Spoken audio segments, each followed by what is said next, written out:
Merry Christmas and Happy Holidays, everyone. Santa and his fat sack are super busy, so I borrowed his list and took it upon myself to decide which Chainsaw Man characters belong on the nice list and which ones belong on the naughty list. This video will be strictly covering the anime, so only the characters and their actions in Season 1 and the movie are up for debate. Oh, and spoilers.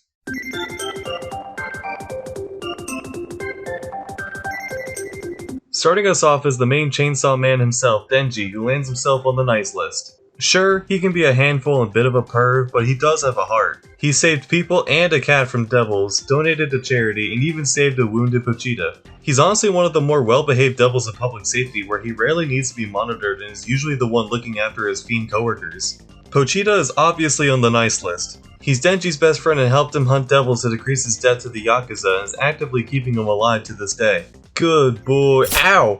The debt collector is our first character who falls into the naughty list. He forces a dead man's debt onto his son and betrays not only Denji but his whole team by offering them to the zombie devil. Sounds pretty naughty to me. Aki is on the nice list, to no one's surprise. He may come off as strict and aloof, but he's actually one of the kindest characters in the story. Aki did not have to cut that apple for Denji, especially after breaking the rules, but he did.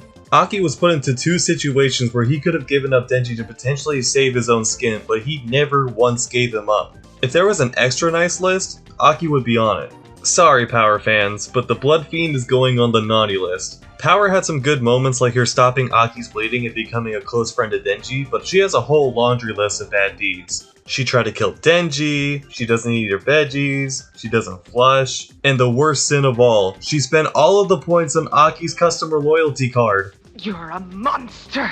I know she has the potential to be good, she just has to work on it. Power's cat Meowie is a good kitty, so they go on the nice list. Despite what some people may think, Himeno finds herself on the nice list. Yes, she shouldn't have made advances on Denji, but she was very much drunk and regretted her actions the next day. Overall, Himeno is a good person. She works hard and very much cares for her current and previous partners, especially Aki. Don't forget that Himeno tried to convince him multiple times to leave public safety and even sacrificed herself for him.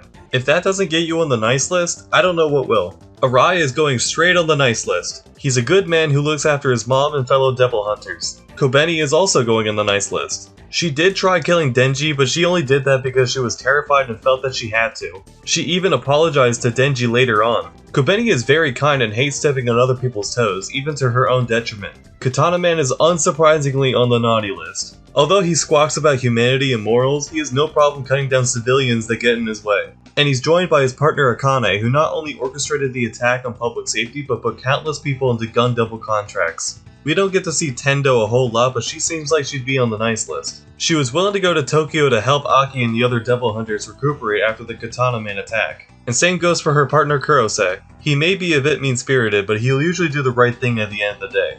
Honestly, Kishibe was the hardest to pin down on this list. You'd think the geezer who is constantly nursing on a drink and refers to his trainees as toys would be on the naughty list for sure. But I'd argue Kishibe goes on the nice list. He may be blunt and have questionable methods, but he's a chill guy who understands how dangerous devils are. He advises both public and private sector devil hunters how to effectively deal with devils, even warning them about the ones that work for public safety. But don't worry about Beam, he's on the nice list, he's a good boy, the bestest boy.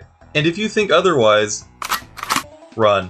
Galgali, aka the Violence Fiend, is also on the nice list. He's an easygoing guy who gets along with humans very well. I'd say he's the most well-behaved devil public safety has. The Spider Devil Princey is honestly a mystery, but according to Kishibe, she gets along relatively well with humans but still has some devil tendencies. I'll say she falls into the nice list thanks to public safety keeping an eye on her. Angel is an interesting case. We hear from Makima that he once killed everyone in the village where he used to live. However, he doesn't come off as the violent type and even seems to have fond memories of someone from his old village. So I'm making the executive decision to put him on the nice list. This is gonna upset a lot of people, but Reize is going on the naughty list. Even if she had good intentions for Denji at the end, she is still an assassin who killed countless people on one mission alone. Who knows what her total kill count looks like? Do I really need to explain why the assassin who cuts people's faces off should go on the naughty list? Okay, it's because he cuts people's faces off, who would have thunk? Nomo is our last member on the nice list. He's a good guy who hunts devils and protected his friend Aki to the very end. And I think that's everyone. Let me just check this list a second time. Let's see, Denji, Pochita, Debt Collector... Oh, how could I forget? Makima's on the...